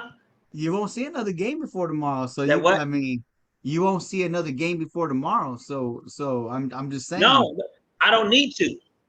Tony, I don't need to. What I'm saying is that I did enough research on these Valley teams, and I looked at the numbers, and I looked at the points they're scoring. I look at the points they're giving up. I look at the opponents that they're playing, and then here we come. It just don't add up. It just don't add up. So, I mean, tomorrow, I'll release my new predictions tomorrow, but I don't know about these Valley boys, bro. I really don't. I'm sorry, man. Hey, you know, I mean, I got some primos. If they swatch off, you know, cards, the other ones can come over. They kind of go back and forth. But this weekend, I think they're all on the other side, so we're good. I'm not worried about those guys this weekend. All right. Ingleside. Gabriel, Z-Man also got Ingleside. Gabriel, what are your thoughts on this game? And what are your thoughts on the Valley teams? Well, I think Steve has a good point. The Valley teams, the three Valley teams in our district are not tough this year like they have been in the past. Now, Raymondville struggling. You heard Steve talk about the points of Rio Hondo, but Port Isabel might be a little different a story. You know, they run that slot T like Rockport, and we know that slot T can give you some trouble. Now, you know, teams that run against that slot T know how to stop it pretty much, but there's a lot of teams that can't stop that slot T, especially if, you know, the offense knows what it's running. So you know, Port Isabel may be a different story, you know, but definitely the teams are not as tough as they have been in the past. Now Rio Hondo and Ingleside, looks at Ingleside's coming off is huge when they're on a high right now, man. I mean, that defense is playing good. They played good in week 1. They had to. You heard Coach Hamrick talk about what the defense had to do to get that win against Mathis and all the trouble that he had in week 1 with coaches and players being out. Then they go in there, and I know Iran's past struggling, but still they beat a team pretty bad that they were supposed to be. So they did what they were supposed to do. You know, and then, of course, this last week, they beat Gonzales pretty good. So Ingleside's feeling good about themselves right now. They should be. Offense and defense in this last game they were clicking. So I think they're going to go in there to Rio Hondo, and they're going to beat Rio Hondo. I think Ingleside's going to come back 1-0. So I'm taking Ingleside to win it. And then, of course, tomorrow, you know, you never know with the Valley teams, right? But just stat-wise, you would think that Ingleside's going to be able to get in there and get their first district win. Then tomorrow we have to break down our final thoughts. And now everything changes. I'm going to make some changes too. And this really, you know, Tony's team was also. I mean, hey man, realistically, could this team make the playoffs? Tony, Tony didn't pick West Oso. Well, that's true. We didn't put them on here this week. They got Sinton though. They're gonna beat Sinton. Sinton get their first loss. Steve picked West Oso to make the playoffs from week 1. He did, and you know, we thought, Steve, you're crazy, but after the games they've competed in, it might not be so crazy that you put, you know, West Oso in your 4th slot behind Ingleside. West Oso played a team that's 4-0 now in Taft. What's it called? 3-0 in San Diego. Mm-hmm. And what is Odom's record? Those are the 3 of the teams that West Oso played in the preseason. Undefeated. They're 3-0. So there you go. You know what I mean? Who's the Valley played? No one. So it's possible. They play far. It's possible if they'll go. And you never know. I mean, listen, one thing, there's a guy whose son plays for West Oso.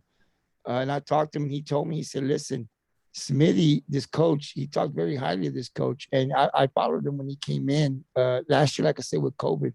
This is a coach that they believe is going to continue to get better, get those guys. We've always said West Oso has athletes every year. It's been the coaching. You get a coach down there with a good system, and them boys are going to be good. And he says, man, give us a couple of years, man. You're going to see West Oso back like where Hodlow had them. They're going 33 rounds in the playoffs. And so, you know, everything I'm hearing out of West Oso is that Give them about another few years, and this team's gonna be back on the map. And now we're seeing it. They're competing, man. That means that coach got that team competing, which is scary because you need to come with your A game. When you look at a team like Westoso, you look at them. Can they compete against Rockport and Sinton, Ingleside? If you look at Rockport and Ingleside, they've had the same coach for a while now. They've been here for a few years, so that program has been developing for years. Troutman is like a second or third year, but Sinton's always good down there. So give this coach, 4-5 years, and let's see where Westoso goes. This is a scary team. They may make the playoffs this year. If Westoso beats all three of those Valley teams, then they're pretty much guaranteed they're going to be the fourth place team, which would be huge for Westoso getting in and building that program for next year. But we'll see for tomorrow where the picks are. But for this game, yeah, I'm taking Ingleside. I think they're on a high, brother, and I don't think Rio Hondo's going to be able to slow that offense down. Yeah, I think Steve hit the nail on the head. The Valley's just not looking as tough as anticipated in the preseason and in the predictions. And I'm talking about Dave Campbell and Max Prep. Both had Yes, them sir. ranked pretty high. They had them ranked pretty high, and I'm not seeing it after the first 3 weeks. But having said that, not going to take these teams lightly. I mean, we got to go there and play Friday. You know what I mean? Look at who were we talking about yesterday? With all those penalties. What game was that decided that game? It was like 102 yards in penalties versus 27 yards. Man, what game was that? Is that Toloso Midway? La Feria? Was it? Was that a close game? It No. was a close game. No, La Feria beat Navarro Cuero. It was Navarro and Cuero. That's what it was. Yeah. So I mean, we could have a game where we're playing with a lot of penalties. So I mean, you just never know what's going to happen. Yeah. Anything could change the momentum. One big penalty changes the momentum. So hey, one thing, Tony, that I think we got to mention though about these three Valley teams, Port Isabel and Raymondville and Rio Hondo, we don't really still know exactly. We're just going by what they played and points they're giving up and yards they're giving up, right? But what we do know, and this fact is, all three of those programs are winning programs in the past, and not in recent past, and they're always in the playoffs making noise. So no matter what we say here in stats, we can never count those Valley teams out. Never. You never know what you're going to get. They got speed down there, and they play hard. And we heard Coach Hamrick say about Port Isabel, watch out for them. So, we'll see what happens. But, on the flip side, it's good to see Ingleside. It's good to see Sinton and Rockport competing.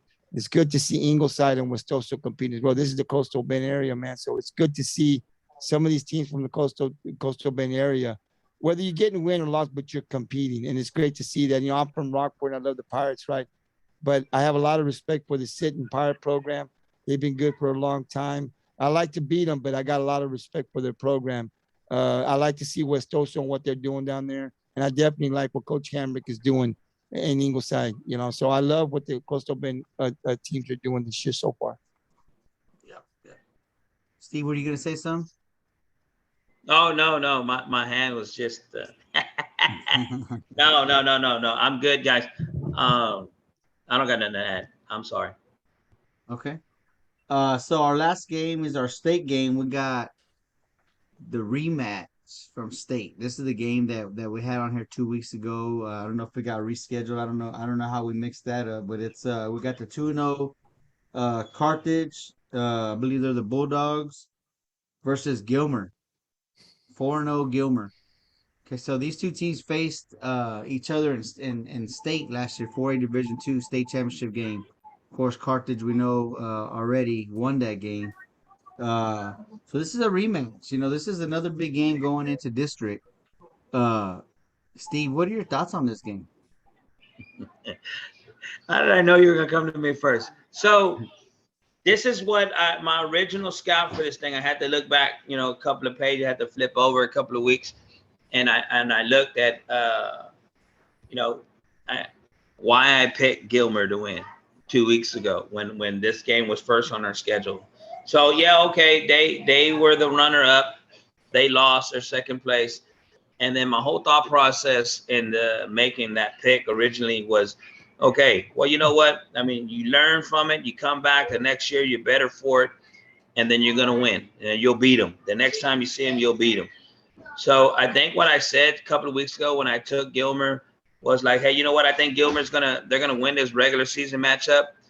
And then and they'll probably lose when they get to the playoffs because, you know, Carthage just turns it on. They're a different team in the postseason, and they really turn it on. But golly, man, if I'm trying to keep pace with you guys. I mean, there's two ways to look at our, what are we again? 24-12 record, right? We're either in second place, right? Because we're all chasing Gabriel. We're either in second place, or you can look at it as we're all tied for last place. And I know that you guys, I know everybody's going to take Carthage on this team, on this game. And I'm thinking, can I get a cheap win here? And just ride with my original heart and say, hey, you know what? Gilmer's going to come back. And, you know, we're underdogs. We're going to come back. We're going to win this one game, and we end up losing the war. But, man, I don't want to lose any more games behind you guys. Hey, this is Max Prep has them number 1 and number 2. So, yeah. I'm going to stay with my gut, bro. I'm going to stay with my gut, my original pick. I'm going to go with Gilmer on this one, bro. Don't ask me to score. Don't ask me why. I'm just going to ride with Gilmer. My heart says, you know what?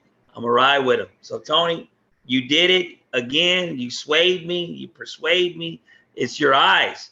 Next time I'm going to make you put sunglasses on. I'm trying to look at the score last year. Whew. It was. You got Gilmer, right? Yeah. All right. Z-Man got Carthage. Okay. Gabe, who do you got? I think with number 1, number 2 is good. The question would be how far ahead is number 1 for number 2, right? We know Gilmer is a good football team, but are they close this year to Carthage, or are they really behind Carthage? And that's why this game's got to be played. You know, there's a lot of things that can go in. COVID, you know, key players could be out for either one of these teams. There's more things that could hurt a team now. But you're 1 and 2 to me. It's always a battle. So I think this could go either way. But for me, I pick Carthage because they're the champs. And I've always said, until you can beat the champs, you stick with the champs. You know, so like, you know, Ric Flair's a champ. You know, until somebody can beat Ric Flair in wrestling, man, we're going with Flair. He's the man. Woo! So it's the same thing with Carthage. I mean, you know, until somebody can beat them. And Gilmore, up to this point, hasn't been able to prove that they can beat Carthage. Or I don't know what the score was last year, but just by your reaction, it seemed like it was close, right? So why would you pick Gilmer when they haven't shown that they can compete with Carthage? And Carthage has been the team. It wasn't a blowout. It was 70-14. Well, I mean, hell, that's not a blowout. Oh, it wasn't a shutout. Yeah. So they put the freshman squad in the fourth quarter. But Carthage is good Carthage is good every year. So I roll with Carthage just because they haven't been beat yet. You got to beat them, and until you beat them, I want to stick with them.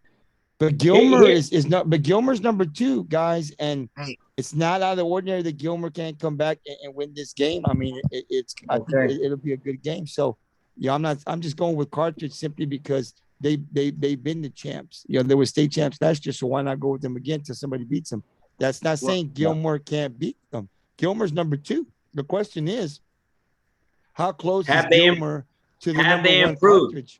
Well, here's the have they improved? They were not number 2 last year. So yeah, they've improved. You know what I'm saying? Yeah. They've gotten better. They're not the same team that lost 7-14. So yes, they have gotten better. Well, yeah, I'll say this too. I'm not really sure why, because it doesn't say on the schedule when I look it up. But Carthage only has 2 games under their belt. They're 2-0, and Gilmer has 4, and they're 4-0. You know what I mean? So Gilmer already played 2 more weeks of football than Carthage has. You know what I mean? So They've also had two weeks of preparation.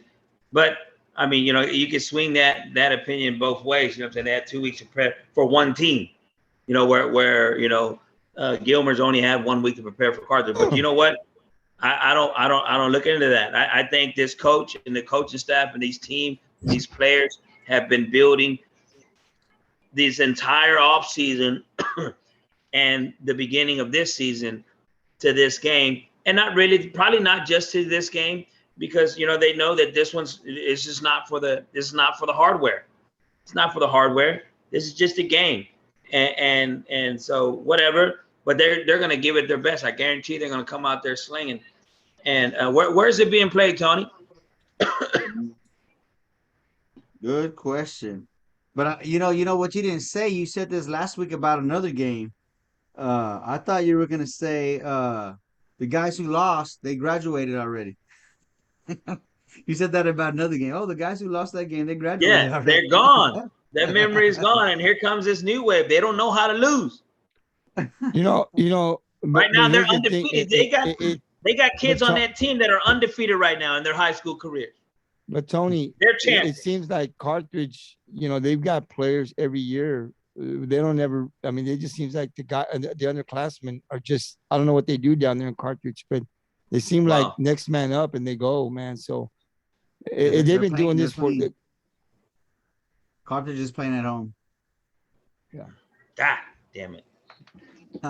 They just see Carthage seems to just those underclassmen is next man up, and they just continue with what the guys in front of them did. So, like I said, not saying Gilmer can't beat them, but until you can beat Carthage, why the hell would I take Gilmer?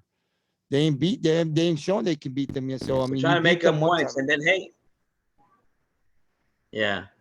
well, listen, if we can just think of this scenario right here, Tony, and maybe it'll sway your pick to come with me. If this passes the board of directors, the whole rules change that I'm trying to get, all right, and you were awarded 2 points for picking this underdog, just like the GP. So if this passes, if that ruling gets passed and it goes through state and it comes back through Senate and goes all the way through Congress, if it comes back and they say, hey, you know what, we're going to give 2 points for the underdog wins, I could be one game behind Gabriel next week with the picks because everything we picked was even this week. So, I mean, I don't know. Hey, listen, I think Gabriel needs to put a poll out. Put a poll, let the public decide how underdog wins should be rewarded. Well, let me ask you this, Tony. Let me ask you this before you say something. Now, if we go that route, are you willing to, if you lose 2 points? So no, I don't think so. If the underdog wins and you get the 2 points, but if you lose, you also lose 2 points instead of one. No, I don't like that. I don't like that. That's a bit unfair. You know what I'm saying? Because then that This is what I'll say. I like that for the Vets GP game, but when you're talking about number 1 versus number 2, I don't think this is one of those games. Yeah, this ain't one of those games. So Gilmer's not an underdog. Carthage is favored to win, but it's not like GP versus Vets Memorial. I mean, we're talking about number 5 versus number 125. We're talking about number 5 versus number 125. It ain't the same thing. No, it's not. Now a team, something that I would compare to, like, okay, yeah, if you were saying Rockport and Sinton, you know what I'm saying? Well, I don't think you can put that.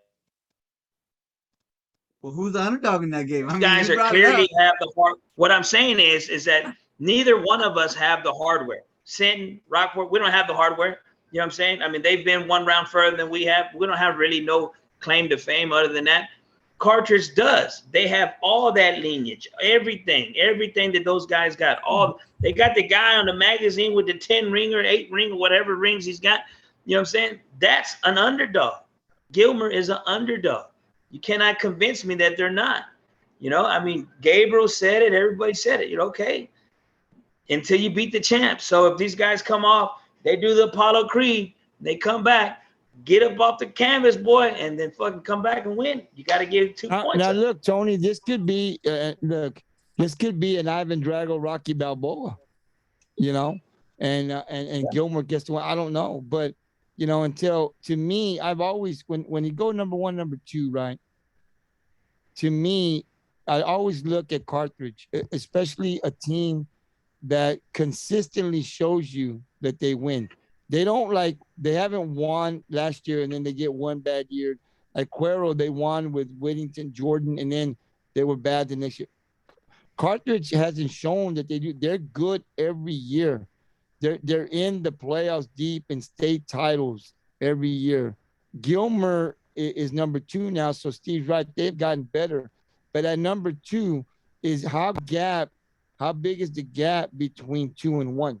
If it's like this, then you really got to think about it. But just because you're number 1, number 2, you could still be this far apart. So that's the question that you have to ask.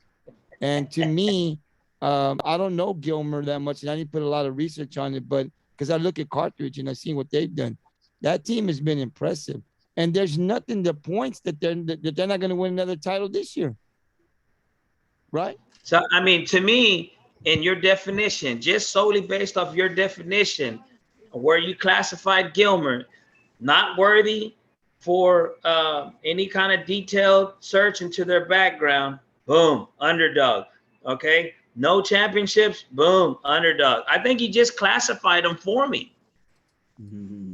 Well, I mean, you look at Carthage. I mean, you try to convince me that Carthage isn't the team. That's what I'm saying. Everywhere I look, man, these guys are champions.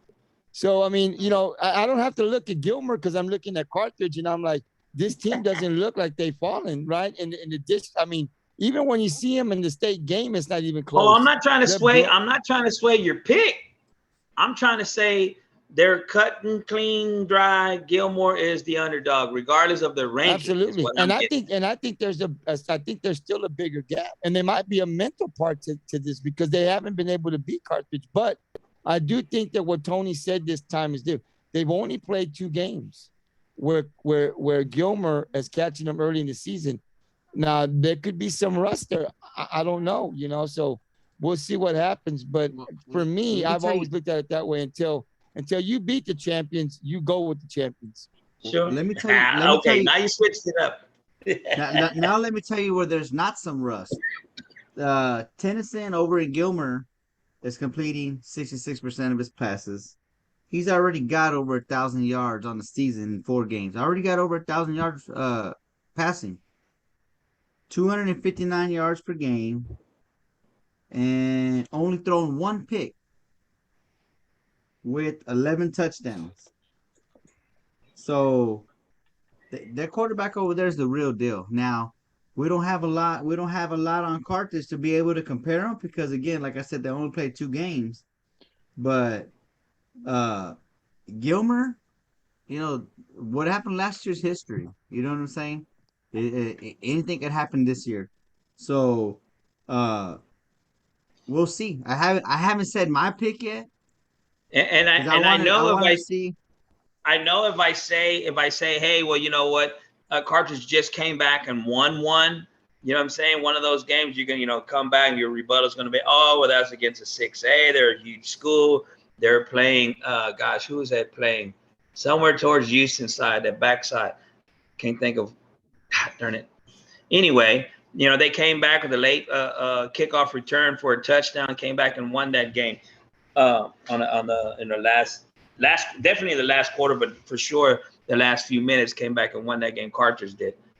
You know, but I can't hang on that because you're gonna flip it and say they played a huge school and all this and that, and they were the underdog or whatever.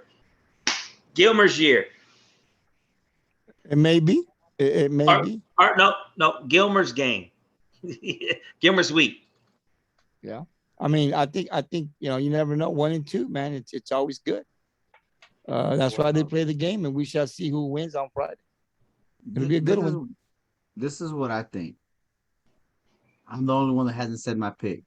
Now, I've been talking a lot of hype about Gilmer, but here's the thing. I said this last year, and I'm gonna say it this year. I think Carthage is good enough to move down in classification, move up in classification, and still compete for a state title. They could play in 5A Division II and probably win state. They won state in 4A Division I 2 years ago. They beat Waco La Vega. You know what I'm saying? And then they come in, they drop down a classification to the Division II, and they cruise. They cruise to the state title. You know what I mean? So we're talking about a Carthage team who I believe is good enough to move up or down in classification and compete for a state title and be competitive and possibly win. So having said that, I'm gonna go heavily with Carthage. Heavily with Carthage. And it's Tank's senior year, so I'm gonna go with Carthage. Absolutely. We'll get that picks for the big boy.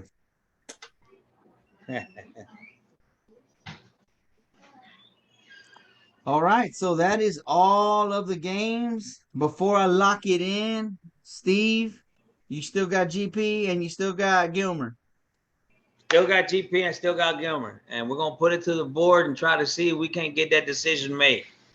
And don't forget your repicks tomorrow. The shuffle ends. Make sure you guys get your pick in. I'm sure there's going to be a whole bunch of people changing their minds. Yep. I know. I got some changes in my picks that I got to do for the playoff. You talking about for the playoff spots? Yeah. Yes. Yeah. So tomorrow's the last day. Yeah. I know. I'm gonna change mine for sure. But I'll let y'all know tomorrow because I don't want nobody copying me. So nope. If all goes as planned, we're gonna be 2 more ahead of Steve, and I'm still gonna be a whole lot behind Gabriel. So yeah, that's what we got on the gridiron for the week 5 preview. Gabriel, that's all the games. What you got? Well, thank you very much, Tony, for leading us again, man. I appreciate it. And I just want to say, guys, that, it went a little longer, but you're seeing us. We're conversating more, and that's what I like here on the gridiron. I just don't want it to pick and go. We have some laughs and there's some back and forth debate, and that's what I want this podcast to be. And I always tell the guys, critique the game. They do their research, and this is how we're hoping to be able to get people to chime in, to come in, listen to our podcast, make some comments if you disagree with these guys. Nothing personal. These guys, they're asked to do research all week, and then they make their best picks. But the debate is good. We're starting to debate each other. And one game is probably taking 7-8 minutes, which is good, I think, because we want to debate it. We want to just not say it and then move on. We want to be able to go back and forth with each other on certain games. So I think we're doing a good job there. Listen, we're putting up the polls, guys, every Monday. This Monday, I was able to put all the polls up by the afternoon. So be looking out for the Gridiron 64 every week. We vote, Steve, Tony, myself, and Johnny. We vote on the games, the 8 Coastal Bend area games that are going to be on the whatever the week is, GI64 podcast, and then we have a state game, and one of those 8 will be a game of the week. So we do that every week, and once it's been settled and finalized, then on Monday morning I start putting them up on our Gridiron 64 Facebook and Twitter page. I put them up there. Please vote. I know Ingleside is really getting into this second week where they've gone 70 plus. We're trying to find ways to be able to get those picks onto maybe like the other team's page, to be able to put it out there, let them know what we're doing on the Gridiron 64 and get some of their fans to come out and vote. It's all in support of your team. So we're doing a good job. Hopefully we'll continue to grow. So we're looking for those high school 9 games on the Gridiron 64 schedule to be out on Monday. We also put on the Gridiron 64 some college games, mainly Texas A&M and Texas will be on. Then there might be a couple of other good ones, maybe top 10 that we'll put up there. And then, of course, the NFL gets put up there maybe by Tuesday or Wednesday for Sunday's games. All the games are up there. So if you like NFL, you like college, you like high school, join us on the Gridiron 64. The polls are up there. Vote for your favorite team or the team you think that'll win. Tomorrow, we're going to go to the Pirates Cove. We'll be on at 7 o'clock, not 7:30, but 7 o'clock. And we'll have 2 guests from the Rockport-Fulton Lady Pirates volleyball team, varsity volleyball team, Kaylee Skinner and Lauren Moore. So guys, have your questions ready.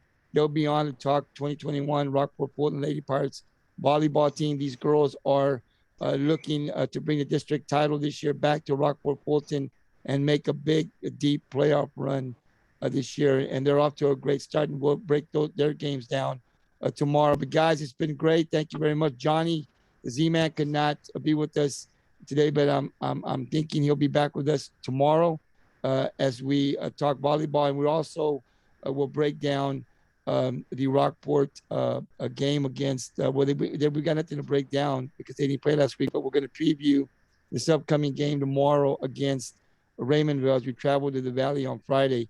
So we need our first district win. So we're looking forward to that. Guys, the last thing I want to say is I will be streaming the Rockport-Fulton Raymondville game on Friday in Raymondville. So tune in to GT Sports Facebook page. We go live at 7:10. So if you can't make the game, I know it's a long drive from Rockport, join in on the GT Sports Facebook page at 7:10 and watch the game. We go live from every quarter, and we don't shut it off during halftime. So you get to watch the bands. And then I think Steve and I, maybe Tony and Johnny, will go down there. We'll try to get some interviews with maybe a coach or two, some of the players. So tune into that. That's not live, but definitely that night we'll upload those interviews and put them on our Gridiron 64. Oh, I'm sorry, the Pirates Cove. The interviews will be on the Pirates Cove Facebook and Twitter page. And also on Thursday, our freshman and JV will be playing in Rockport. I'll be there for both games. They'll be playing the same location. So I'll live stream both the freshman and the JV game on Thursday. And then, of course, we'll live stream the varsity game against Raymondville on Friday and then do some interviews. So we're going to be doing interviews, guys, from now on every game. So tune in to that. It's something else we're adding to our live stream. So it should be a lot of fun. And then we're on track for next month to start going live on our podcast. So I'm looking forward to that, trying to get everything straightened out so that when we say we're going live at 7:30, as we go live, you guys will get that notification, the Gridiron 64 followers, and you get to hear us live.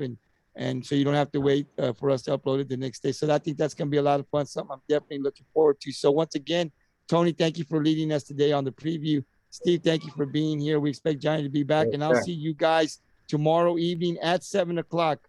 We'll start off with the interview with the girls. Then we'll take a little break, 10-minute break, 5-minute break, get some drink. If you guys got to go to the bathroom, do what you got to do. Then we'll come back and we'll do part 2 of the Pirates Cove, where we will preview the upcoming game on Friday against Raymondville. And then we'll also break down and preview what our volleyball girls have been doing this season so far in district. So until tomorrow evening, guys, have a good night. Thank you very much. And I will see you at 7. Thank you, guys. Have a good night.